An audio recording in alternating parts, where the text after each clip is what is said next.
Greetings. Today we want to talk about rational functions and really focusing on how to get to a good, nice graph of a rational function. So a rational function is going to be any function where you're going to have a fraction and it will have a polynomial on the numerator and a polynomial on the denominator. Okay? And they don't have to be the same powers, which is why I'm using n and m there kind of generically. All right? And we're gonna talk about different ways of looking at these functions using techniques from previous skills that you've acquired and trying to get a really nice graph out of these things. Okay? So when coming out of the polynomial functions into the rational functions is usually the main progression there. The major difference, the new thing that you have to learn to look for are what we call asymptotes. Basically, asymptotes are going to be objects that we create to help us understand a pattern in the function that may not be as obvious. And there are two main types that we're going to talk about, the vertical asymptotes and the horizontal asymptotes, okay? But just remember, an asymptote is one of these things that it's an object, it's not part of your graph actually, but we're going to draw it to help us guide the shape of our graph. That's mainly the job of an asymptote, to help guide us. So not only is it a shape that you can't touch, that's not enough to define behavior. To define behavior with an asymptote, you have to make the rule of, if you have an asymptote, it usually cannot intersect an asymptote, with a few exceptions. It usually cannot intersect, right? Don't touch. But it has to approach, right? That's the rule of the asymptote there. It's not just some object sitting out there in space. It has to be part of the structure. It helps us understand the pattern of the graph. Okay? So the first type of asymptote we want to talk about here are the vertical asymptotes. Okay? Vertical asymptote are the ones that will never be intersected, and it's because they come from some sort of undefined nature of a function, right? The main example, especially for the functions we're going to be talking about today, is division by zero. If something is going to cause a division by zero in your function, if some x value, when you plug it in, right, and it causes a division by zero, that's more than likely a vertical asymptote. There's a few exceptions, and we'll talk about those too. Okay? But here's a couple of examples from some basic functions that you've probably seen back when we were talking about transformations, right? The reciprocal function and the reciprocal square function. I call them the baseball and the volcano, right? If you've been in class with me, that's what you heard me refer to them as, right? So on the baseball function here, you'll notice that I have a vertical line dashed right here on the y-axis. The y-axis is where x equals 0. And you'll notice if I were to try and plug in 0 for x, it would cause a division by 0. In fact, that's the same thing on this function here too. If you try to plug in 0, you'd get a division by 0. And that causes an undefined value, right? So notice they both have a vertical asymptote. And it's not just a line that I'm drawing. Notice the shapes try to hug that line, and they try really hard to get to that line, and they just never succeed, right? They're hugging these vertical lines here and here to give you a good idea of what their shape is supposed to be doing, okay? So that's a vertical asymptote. Horizontal asymptotes are going to be the things that we're using to define end behavior, okay? So if you've just come off of talking about polynomials, you'll be familiar with the concept of end behavior. We have little tricks where we look at functions and say, oh yeah, I know the end's going up, or I know the end's going down, or whatever. Most of the time, the ends on these rational functions are going to taper off, not explode off to infinity, although some of them can. The horizontal asymptote helps us understand what's happening on the extreme ends, the very left, the very right of our graphs. That's their job, okay? So it'll be talking about letting x go to some large value on either side. There are going to be three types from here, where the third type is not actually horizontal. The first type comes from when you're setting up and you're looking at your function and you notice that the numerator has a smaller exponent. And I'm talking about the highest exponent. The degree of the numerator is smaller than the degree of the denominator, right? So if that's true, and you let x go to a really large number, then you have no choice but to get 0 as a value. And what that means is your horizontal asymptote is going to be y equals 0, or the x-axis. That's an automatic. So this is something that you can look at the function right away and determine, hey, the denominator has a larger degree than the numerator. Here's a couple of examples right here. Look, both of these are type 1 horizontal asymptotes. The numerator has a degree of 0. The denominator has a degree of 1. Here, the numerator has a degree of 0. Denominator has a degree of 2. And you'll notice both of these hug the x-axis on the extreme sides. Okay? So that's a type 1 horizontal asymptote. The second type of horizontal asymptote is going to be when you notice that your numerator and denominator have the same degree. Their highest exponents match. In that case, you've got a battle between the actual highest terms from each one. In polynomials, you would have heard me call them the bus driver, right? So in each case, the numerator and denominator each have a bus driver, and they're going to be battling it out to see, where they go with the function. Okay? That's what I call the leading coefficient fraction. Here's an example. For example, if I have y equals 3x to the third minus x over 5x to the 3 minus 5. I don't care about the x and the 5. I notice that they're both degree 3 because that's my highest exponents. So the leading coefficient fraction is going to be these two guys in the front right here, these two guys.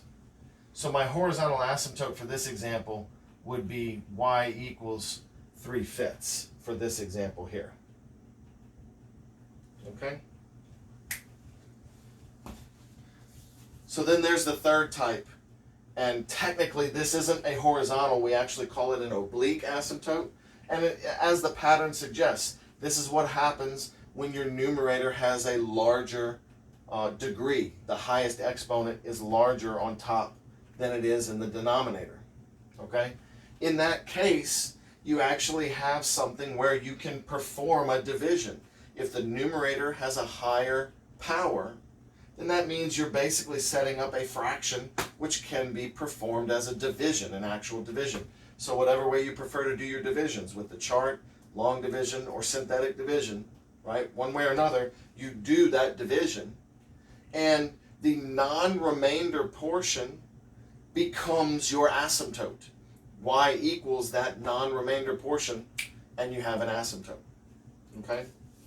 And there's one more little tidbit here that I want to talk about before we actually jump in and get some examples where we're graphing. Okay? And that's the x-intercepts. Okay? Because when we're doing these graphs, we're going to be looking for asymptotes and intercepts. That's our main key pieces every time. Okay? Well, of course, with the y-intercept, it's just you plug in 0 for x. X-intercepts, same idea, you plug in 0 for y. But y is usually over here, right, where the f of x is. So if you, in general, anytime you have 0 equals a fraction, you can simply multiply the denominator on both sides and it zeroes it out. So you always end up solving 0 equals the numerator. And I just wanted to mention this because when we're doing the graphs in a minute, you're going to notice when I say, okay, let's find x-intercepts, I'm always going to go straight to 0 equals whatever my numerator is. And that's just a little side trick, a side method that I use to quickly get my x-intercepts when dealing with a rational function. First example. Let's look at y equals 2 minus x over x. Okay? So the four things like I was talking about in the intro there, we're going to want x and y intercepts, vertical and horizontal asymptotes, right? Asymptotes and intercepts are always what we're going to be looking for here. So let's start with the asymptotes, right? Vertical asymptotes. You'll see me say VA, right? Vertical asymptotes. Remember, vertical asymptotes are anywhere that I get a division by 0. So if I'm looking at my denominator here, what would cause a 0 in the denominator? Well, that would be 0 in this case, right? So x equals 0. Whenever you write something in the vertical asymptote column, you have to be sure that it wouldn't reduce, okay? So remember, we're dealing with fractions here, and I want to make sure and check the factorizations and reductions, because that's the one thing that can take away a vertical asymptote from you, is if it can actually reduce in the fraction. But notice here, nothing can be factored, nothing can be reduced. So I'm all good to say that this is definitely a vertical asymptote. All right, horizontal asymptote. HA, horizontal asymptote. I'm going to have to look at my exponents here, right? I see x to the 1 and I see x to the 1. They're tied. That means it's a type 2, right? So I'll be taking the coefficient of -1 over 1 to be my horizontal asymptote. That'll be y equals -1. That's that ratio. Y equals -1 there. Okay, let's do intercepts. Y-intercept. Remember, that's where x is equal to 0.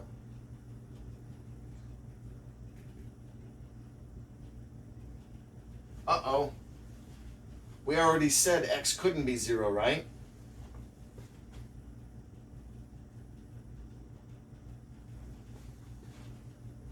So we don't have a y-intercept this time. Okay, x-intercepts.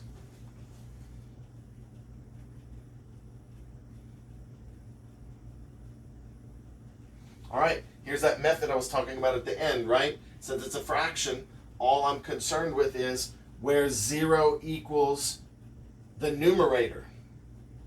Okay? If you go through the whole process of solving, you'll see this is where you end up. 0 equals the numerator for my x-intercepts.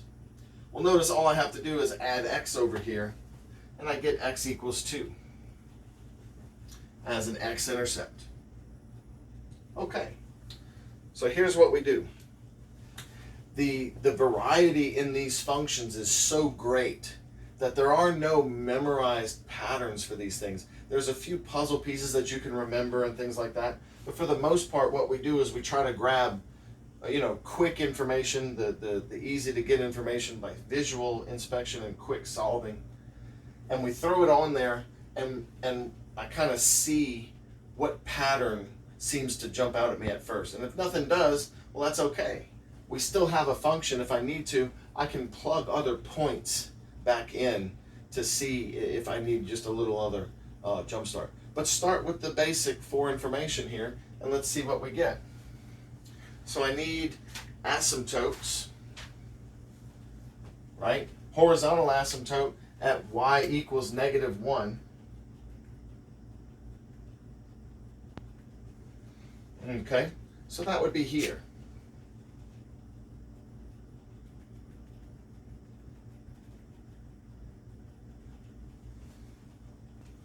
Okay? All right. Next, I've got a vertical asymptote at x equals 0. Well, that's the y-axis here. Sort of weave it in and out of it so that you can see it. It's a little bit off, I know. We'll fix that. Let's fix it.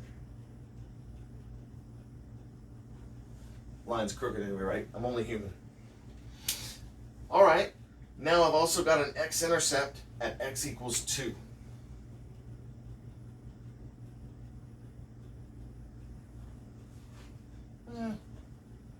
Space it out a little more.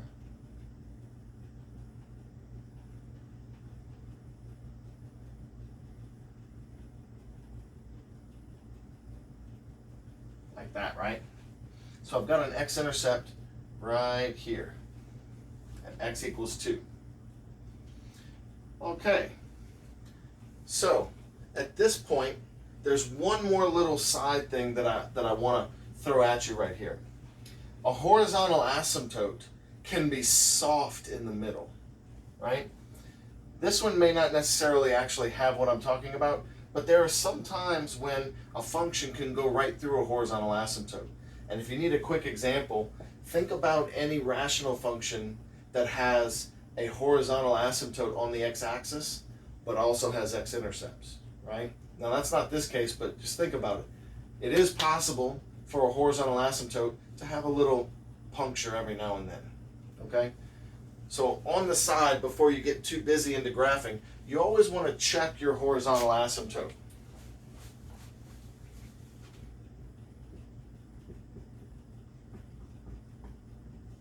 And it's real simple how you check one of those. What you do is you take the y value that it's discussing, right? My horizontal asymptote here is talking about -1. Well, it's a y value. To check it, all I do is I plug that y value into the function. So like this, -1 equals 2 minus x over x.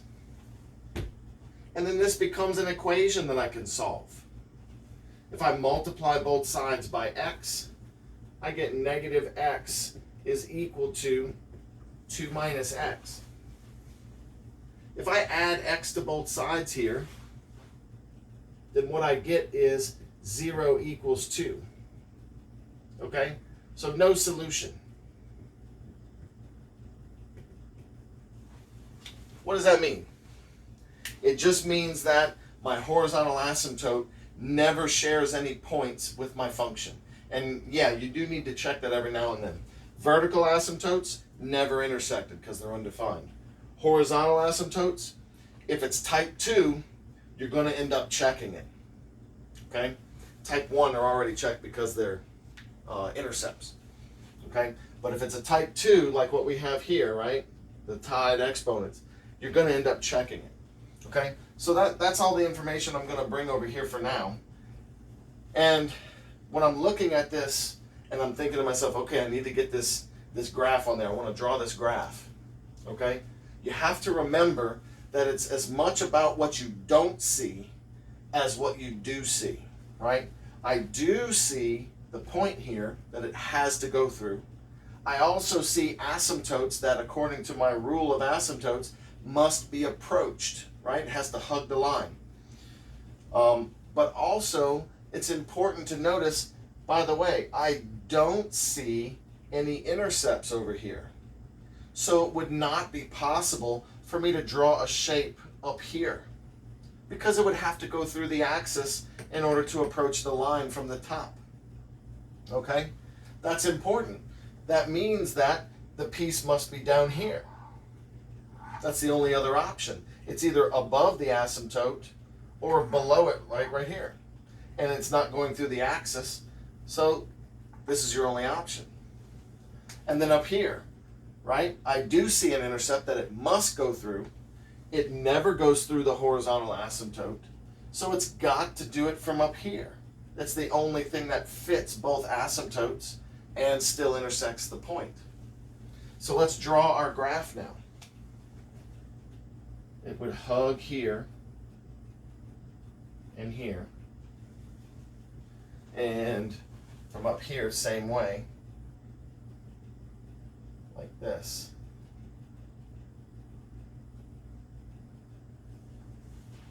Okay?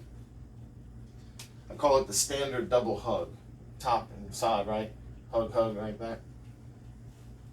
Let's take a look at what this would look like for real.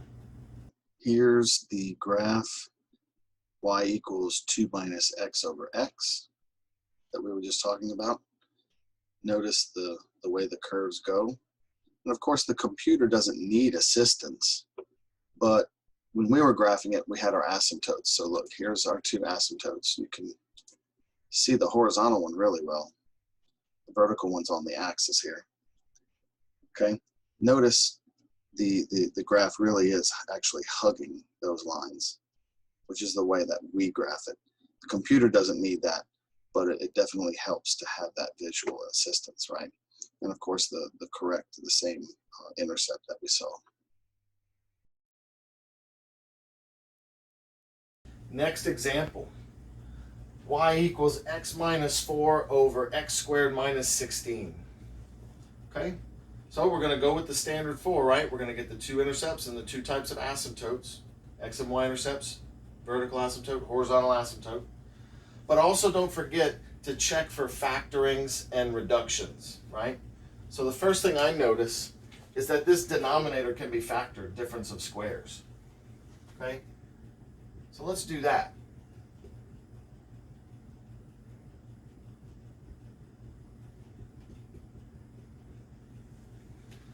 I'm noticing that the x minus 4's top and bottom would reduce, multiplication and division reduction, right?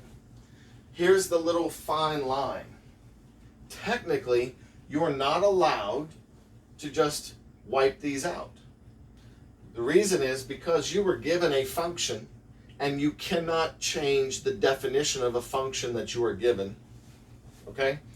I can't just change it. So here's the deal. At the current moment, I want you to notice that the domain is telling me that x cannot be 4 and x cannot be negative 4 from these two pieces here. That's important to note. The domain meaning all of my x values that are possible, right?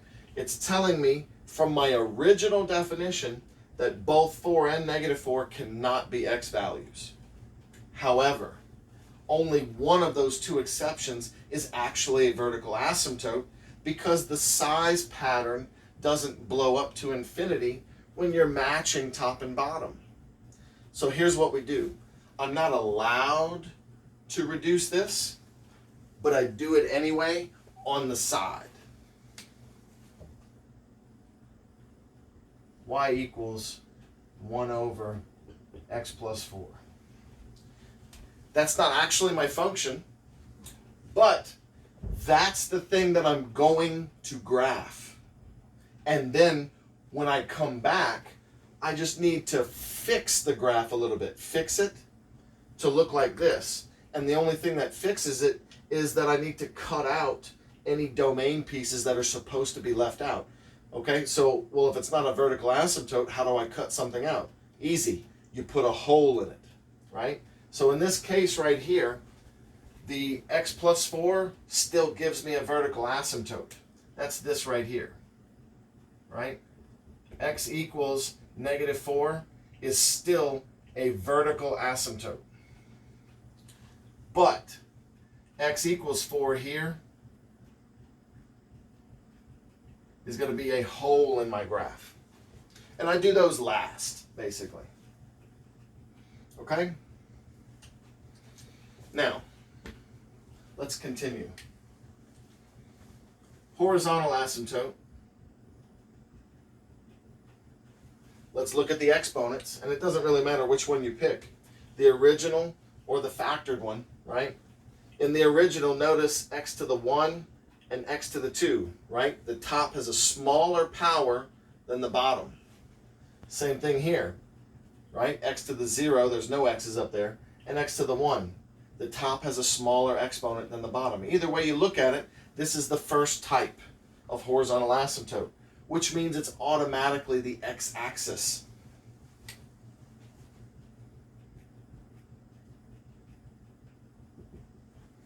For my horizontal asymptote.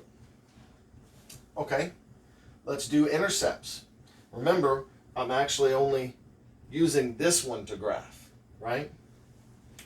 So, y-intercept, that's where x is 0.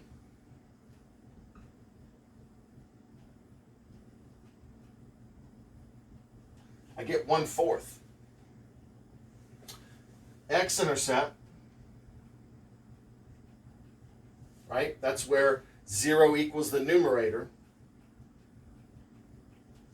And remember, the numerator I'm using here is the 1, right? If you make the mistake and go back and get your x-intercept here, okay, you might confuse yourself because you'll say, oh, look, I'm supposed to get number 4, right, the 4, as an x-intercept if I put 0 equals x minus 4. But remember, x equals 4 is supposed to be a hole in the graph. It can't be an intercept, okay? That's why we're using the reduced one. Even though that's technically not my function, it has all the same features, okay? So for my x-intercept, I'm letting 0 equal the numerator. Numerator is 1, right? That's a false statement, meaning I have none, right? No x-intercept. My y-intercept is 1/4. I have no x-intercepts.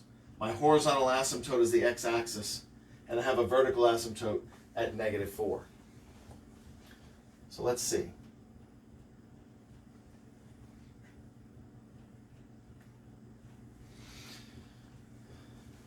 -4 for my vertical asymptote.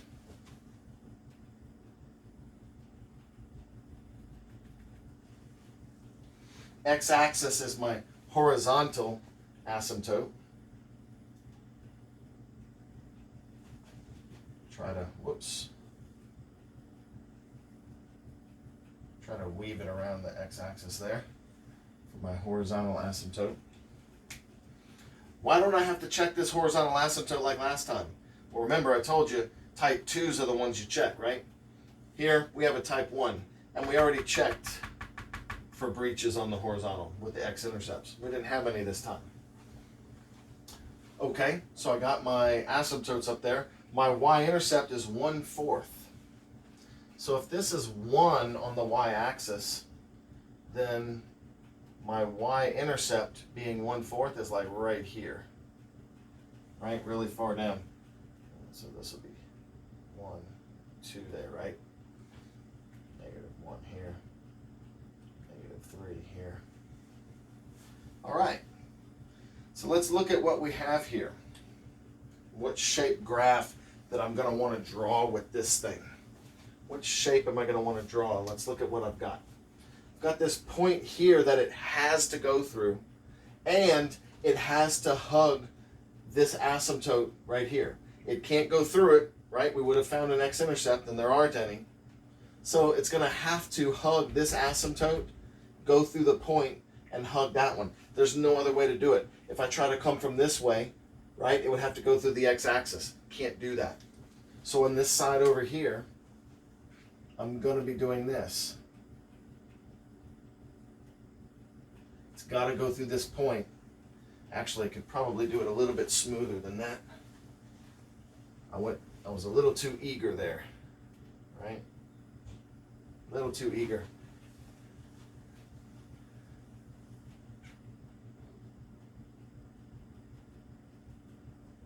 Like this, right? And then it's going to go out and hug the asymptote there like that.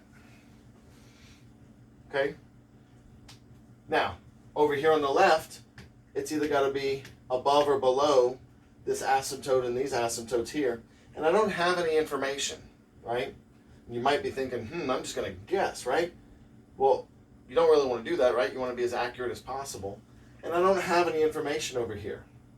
Well, last resort on that is I may just have to plug in one other point. Okay? So I just pick some x values over here. Here's -3. -4 is the asymptote, right? So -5 is an x value on this side. That'll help me out. So this is what I'll do. When x equals -5, right? Then y equals 1 over, notice I'm using this one, -5 plus 4. I'm getting 1 over -1. So y equals -1. This means it goes through the point -5, -1.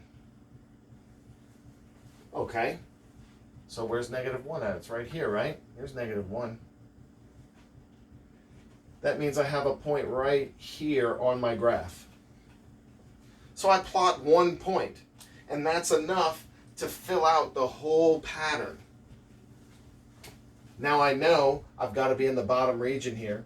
I'm going to have to hug the asymptote here, right? And I'm going to have to go through this point, and then I'm going to have to hug the asymptote. Whoops, it's too close.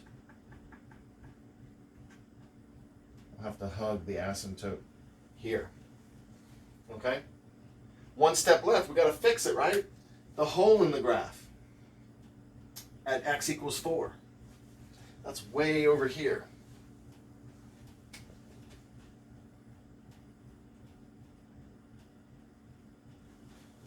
At 4, what I'll do is I'll just erase a piece of it, and of course it helps for you to have pencil, and I'm going to put a big old hole here and then continue hugging the asymptote there.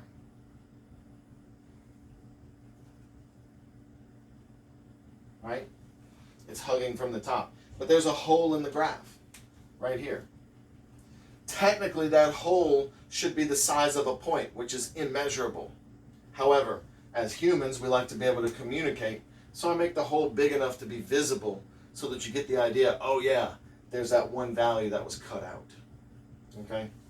So notice when you look at it in just a minute on the graph, the hole won't show up. We have to actually know it ourselves. Okay? So that's our graph. Here's the function y equals x minus 4 over x squared minus 16.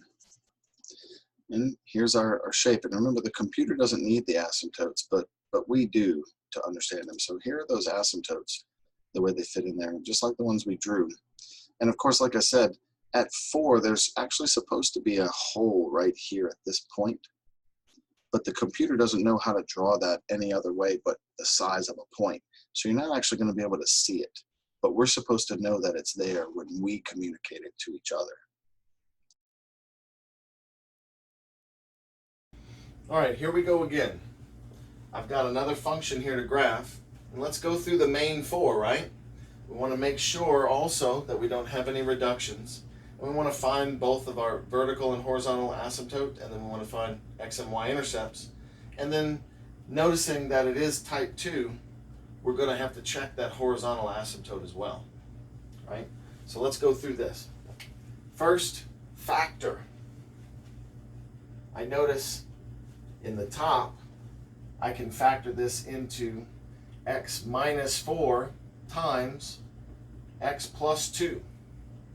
And in the denominator, this factors into x plus 3 times x plus 3, or x plus 3 squared. Right? Okay, so let's go through the easy one first, right? Let's get through the vertical asymptotes. Tell me, what would cause a division by 0 here, right? What would cause the denominator to 0 out? -3. So I immediately notice that my vertical asymptote is x equals -3. Next, another quick look over here. My horizontal asymptote, y equals, these are tied. They're both 2 powers, right? So I'm going to end up doing 1 over 1, which is 1 for my horizontal asymptote. It's a type 2. Okay? Now my intercepts. My y-intercept. Let's move that over.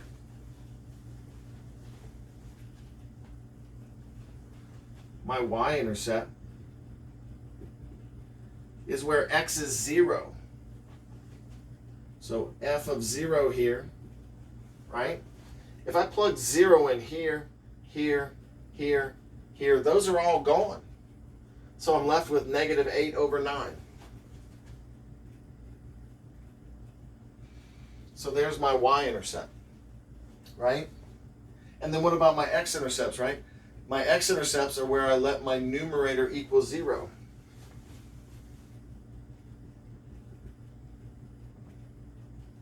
So I have 0 equals, it's going to be easier to solve the factored one. So x minus 4 times x plus 2. And I can get my 2 factors from there. Here, I get x equals 4, and here I get x equals -2. There's my two x-intercepts.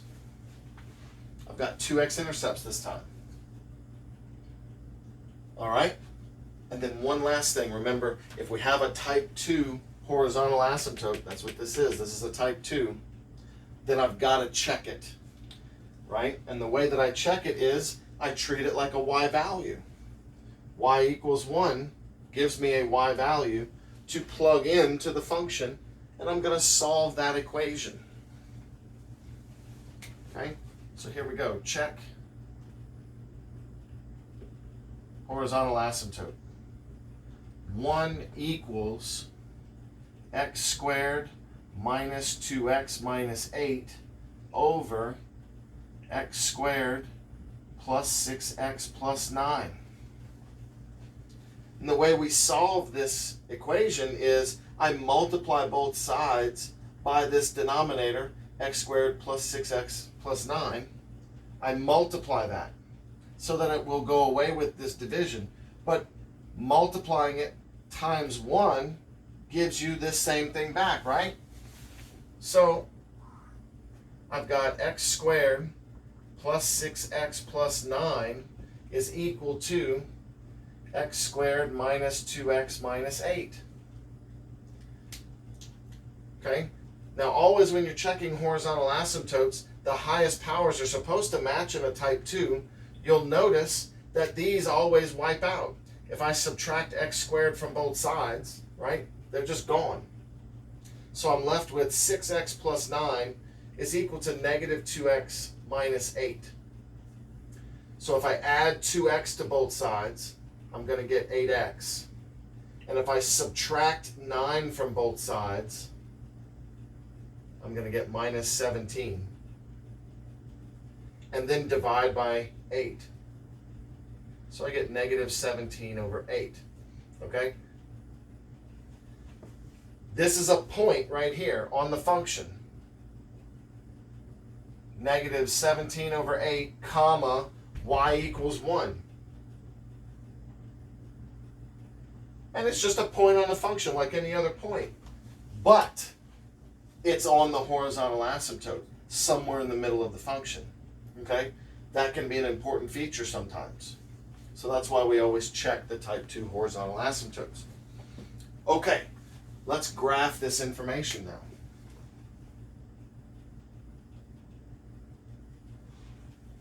Let's see. Okay, let's go a little bit this way with it. Right? I need a vertical asymptote at -3.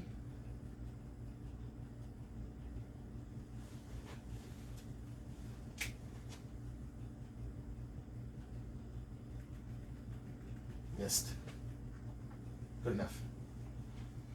Okay, horizontal asymptote at y equals 1.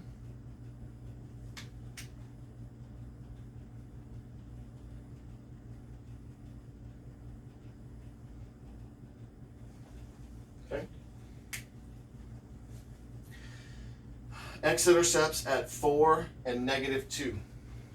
So -2 is right here. 4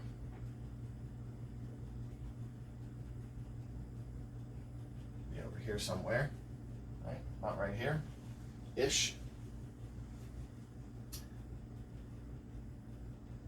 Hope that's not too far over. I think I can probably fit that a little bit better. Let's try again.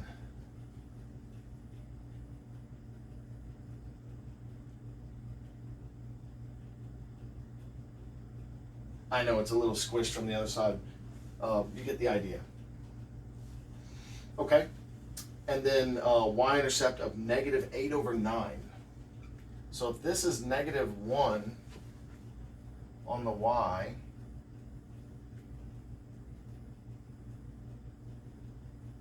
right? Here's -1 on the y. Then -8/9 is going to be really close to that -1. All right. One other point, right? -17 over 8, comma 1. would be an important point to graph here. Okay, well, where's negative 17 over 8? Well, negative 16 over 8 would be negative 2, yeah? So this is just slightly bigger than negative 16 over 8. This is negative 17 over 8. So it's just slightly bigger than negative 2, more negative than negative 2. So here's negative 2. Slightly bigger than that is here, comma 1. It goes through the horizontal asymptote.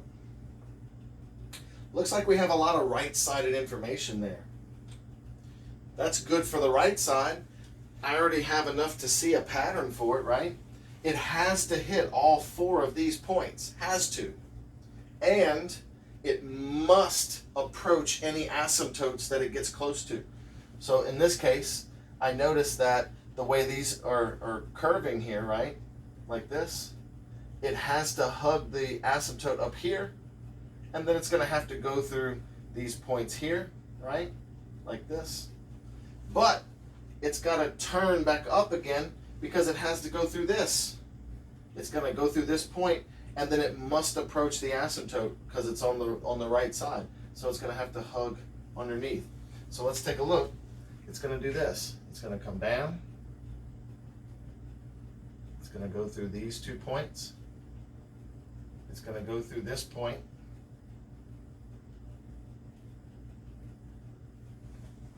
I don't know exactly where it bottoms out, right? That's more of a calculus question.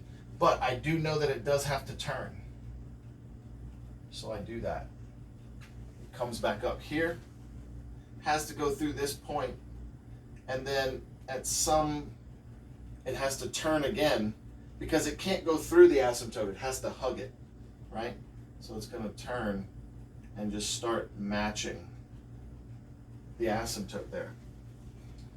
Really interesting shape, right? Really, really cool looking shape on that one.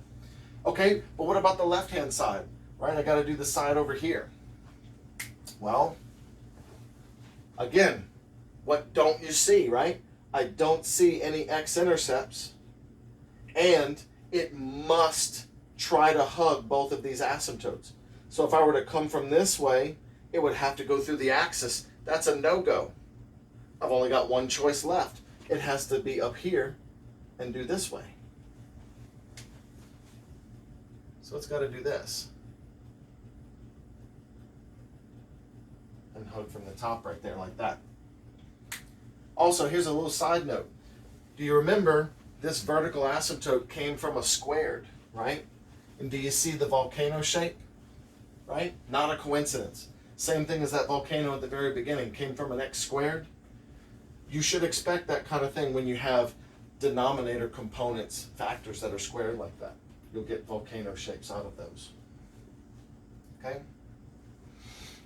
So, go take a look at what the graph really looks like now. This is the graph of the y equals x squared minus 2x minus 8 all over x squared plus 6x plus 9. Notice the key features like what we did before, right? It has the upper double hug here, and it has the one that actually goes through the horizontal asymptote and then turns and checks through the x-axis again, only to hug underneath the horizontal asymptote. Again, the point where it goes through, notice that's point A right here, negative 2.125. That's negative 17 over 8, comma 1. And then, of course, you have your 2 x-intercepts and your y-intercept right here at the negative 8/9 there, right? 0, negative 8/9. You can't really see you can sort of see it, but you can't really truly see the way it's hugging unless I zoom out a little bit, and I'll center my zoom on the crosshairs there. You can see as I zoom out, right, the way that it really starts to hug the asymptotes there like it's supposed to. Example 4. This one is quite different than the last two that we've been doing. Okay?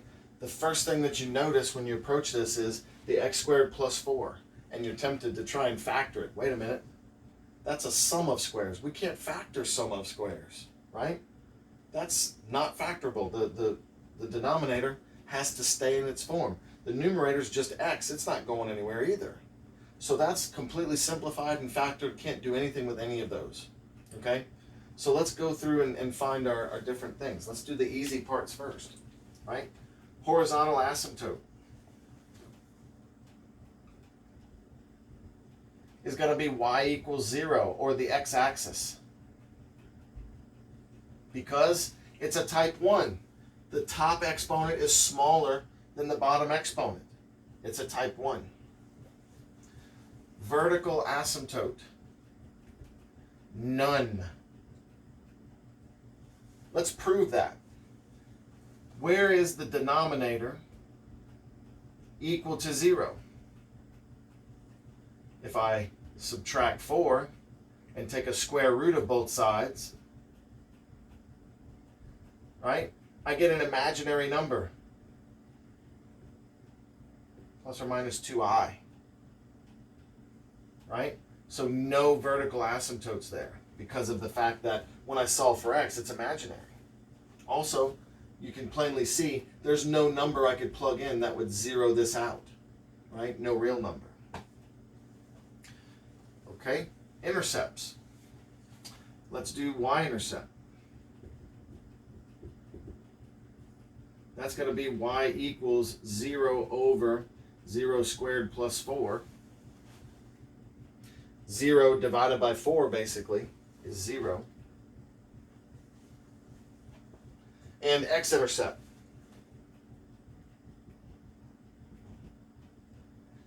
Numerator equals 0.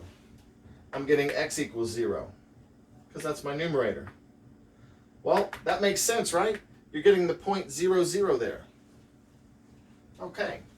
I don't need to check this horizontal asymptote either because we just did. That's a type 1. They get checked when you do your intercepts. Let's jot down the information that we have here.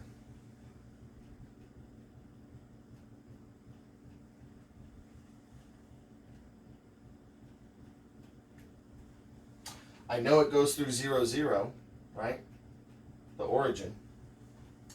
I also know that my horizontal asymptote is the x-axis.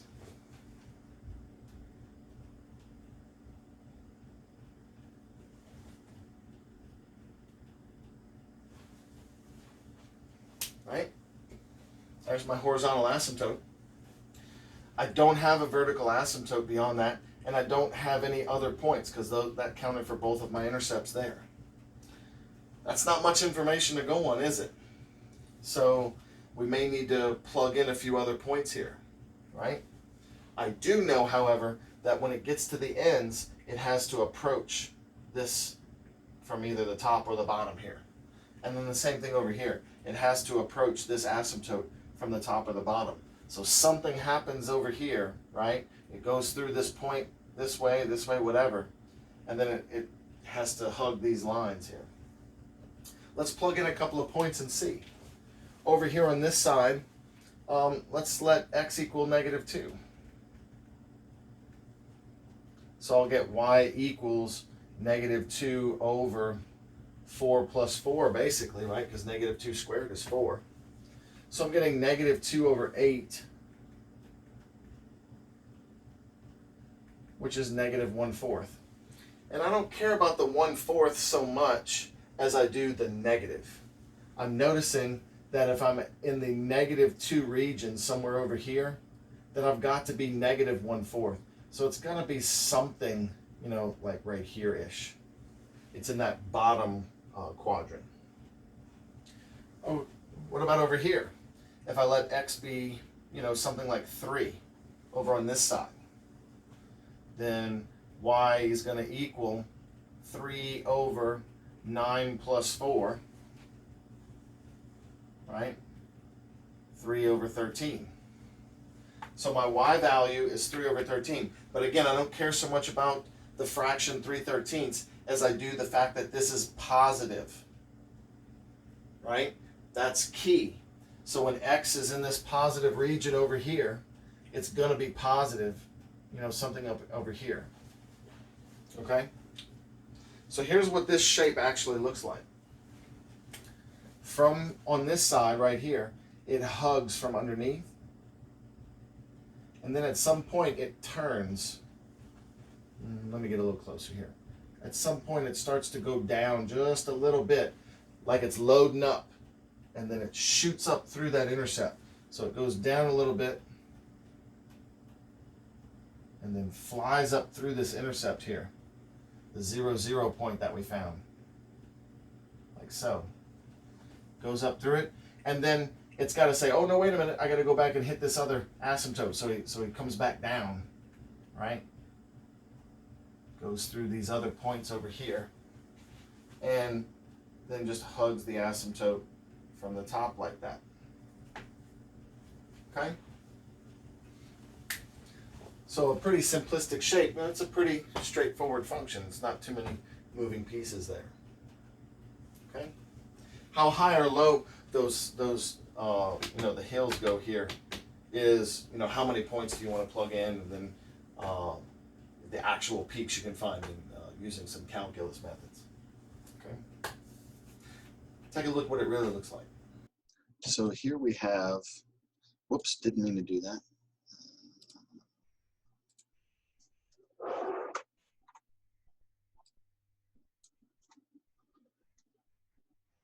So here we have the y equals x over x squared plus 4. And as you can see, it's just very similar to the one we drew on the board, but of course much smoother than what I could do by hand. And this is just an ever so slight bend in the curve, and then it shoots up through the origin there, and then turns again to hug that asymptote. And you can see really how it really just wants to hug the asymptote almost the entire time. You can almost not even see those bends in there unless I actually give like a change in the y-axis here. You can see if I zoom just the y-axis, you can start to see the bend a lot more, right? But the actual one-to-one scale of it, looks a lot like this. Last example. Depending on the course that you're taking, your teacher may or may not go this far into rational functions. But just in case, here's an example of one. The first thing you should notice, it's the third type in that horizontal asymptote category, which remember wasn't technically horizontal, it was oblique. And I can tell because the top degree is 2, the bottom degree is 1. It's larger on the top, okay? So let's go through the main things, right? Let's find vertical asymptote and my intercepts, and then we'll talk about the horizontal / oblique, and technically oblique. All right, so let's do the vertical asymptote. Vertical asymptote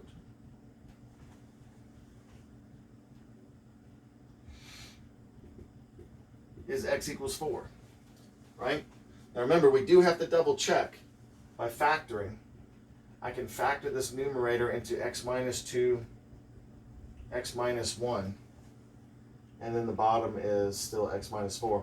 Nothing's reducing, right? So I can go ahead and claim x equals 4 as my vertical asymptote because that's what causes my denominator to be 0. Okay? Y-intercept is where x is going to be 0. So I've got 0 minus 0 plus 2 over 0 minus 4, right? That's just going to be 2 over negative 4, which is negative 1/2. That's my y-intercept. My x-intercept, intercepts, plural this time. Remember the method is to let 0 equal the numerator. And I've already factored out my numerator this way. So I know that I'm getting x equals 2 and x equals 1 for my x-intercepts there. All right. So now let's also talk about the horizontal asymptote.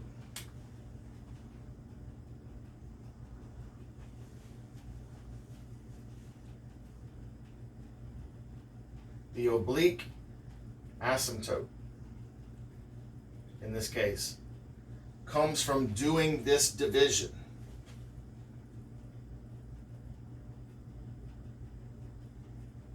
And like I said earlier, any which way you want to do your division, I notice that my denominator is linear, so synthetic division is going to be pretty quick for me.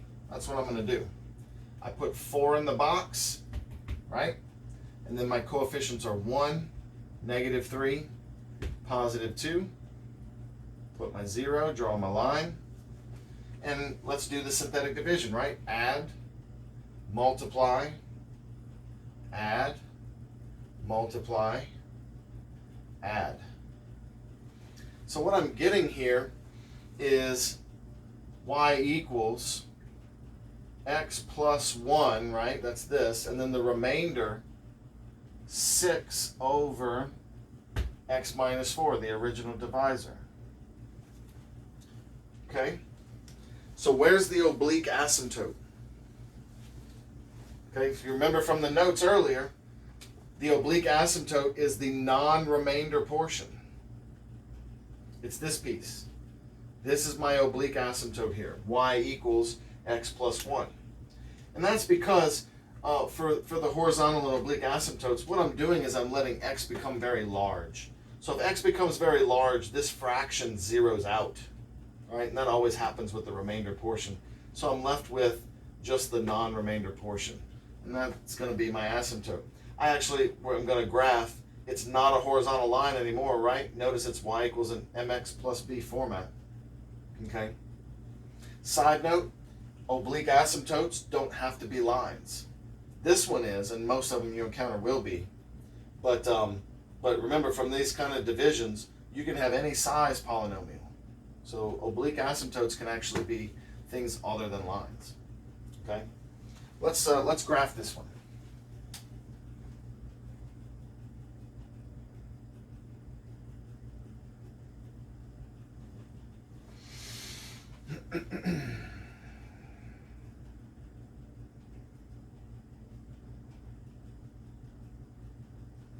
I know my lines aren't perfect. Only human, right? That's why I leave the real graphing to GeoGebra. Okay, so I have x-intercepts at both +1 and +2 on the x-axis. So 1 and 2, both of these are intercepts. I have a vertical asymptote at 4.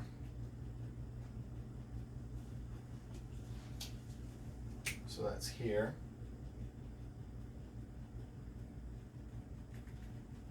All right, vertical asymptote. Okay. And then my y-intercept is -1/2. So if this is -1 and -2, let's say, -1/2 is going to be right here. Right? Okay. Lastly, my oblique asymptote, I need to graph the line y equals x plus 1. Okay, now remember from your graphing lines days, right, that's a slope of 1 and a y-intercept of 1 for this line. Okay, so it's going to go through 1 on the y-axis, right? It's going to go through 1. And then it has a slope of 1, which is going to be up 1 over 1, up 1, right 1, right? That's going to be my slope. So I'll go ahead and put a couple of things here. My asymptote is going to start at 1, right? That's the y-intercept for him. And then it's going to go up 1 over 1 here. So there's my oblique asymptote.